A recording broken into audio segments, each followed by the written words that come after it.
Chapter 7. The Cup. As the magic wand is the will, the wisdom, the word of the magician, so is the magic cup his understanding. This is the cup of which it was written, Father, if it be thy will, let this cup pass from me. And again, can ye drink of the cup that I drink of? And it is also the cup in the hand of our Lady Babylon, and the cup of the sacrament. This cup is full of bitterness, and of blood, and of intoxication. The understanding of the magus is his link with the invisible, on the passive side. This will errs actively by opposing itself to the universal will. His understanding errs passively when it receives influence from that which is not the ultimate truth. In the beginning, the cup of the student is almost empty, and even such truth as he receives may leak away and be lost. They say that the Venetians made glasses, which changed color if poison was put into them. Of such a glass must the student make his cup. Very little experience on the mystic path will show him that all the impressions he receives, none is true. Either they are false in themselves, or they are wrongly interpreted in his mind. There is one truth, and only one. All other thoughts are false. And as he advances in the knowledge of his mind, he will come to understand that its whole structure is so faulty that it is quite incapable, even in its most exalted moods, of truth. He will recognize that any thought merely establishes a relation between the ego and the non-ego. Kant has shown that even the laws of nature are but the conditions of thought. And as the current of thought is the blood of the mind, it is that the magic cup is filled with the blood of the saints, all that must be offered up as a sacrifice. The cup can hardly be described as a weapon. It is round like the pentacle, not straight like the wand and the dagger. Reception, non-projection, is its nature. So that which is round is to him a symbol of the influence from the higher. The circle symbolizes the infinite, as every cross or tower represents the finite.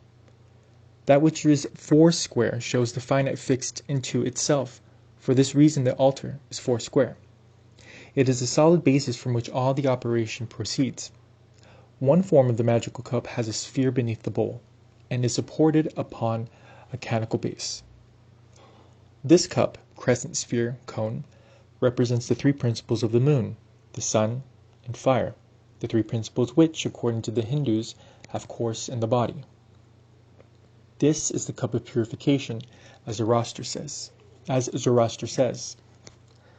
See therefore first the priest who governeth the works of fire must sprinkle with the water of the loud resounding sea.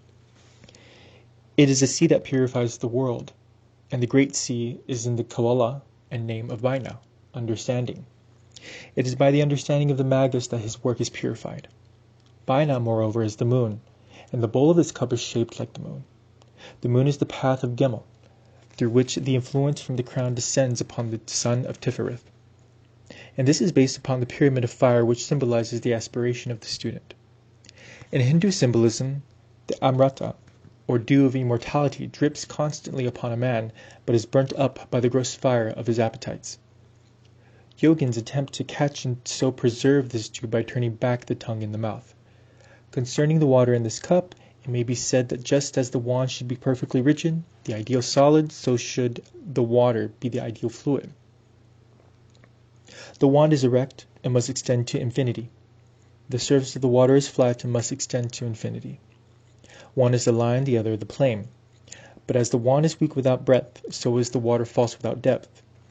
The understanding of the magus must include all things, and that understanding must be infinitely profound. H.G. Wells has said that every word of which a man is ignorant represents an idea of which he is ignorant. And it is impossible perfectly to understand all things unless all things be first known. Understanding is the structuralization of knowledge. All impressions are disconnected.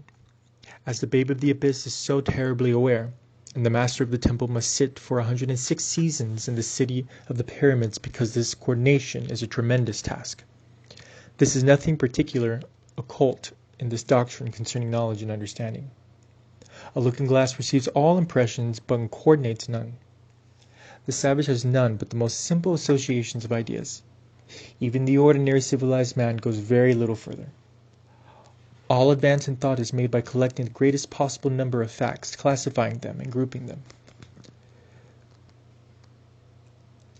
The philologist, though perhaps he only speaks one language, has much higher type of mind than the linguist who speaks 20.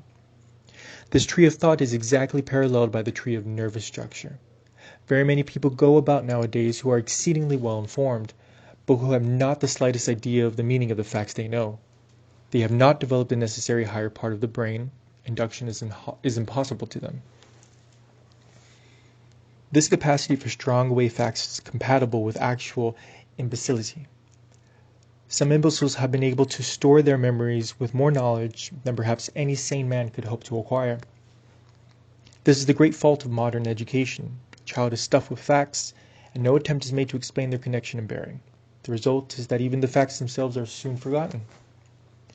Any first-rate mind is insulted and irritated by such treatment, and any first-rate memory is in danger of being spoilt by it. No two ideas have any real meaning until they are harmonized in a third, and the operation is only perfect when these ideas are contradictory. This is the essence of the Hegelian logic. The magic cup, as was shown above, is also the flower. It is a lotus which opens to the sun, and which collects the dew. This lotus is in the hand of Isis, the Great Mother. It is a symbol similar to the cup in the hand of Our Lady Babylon.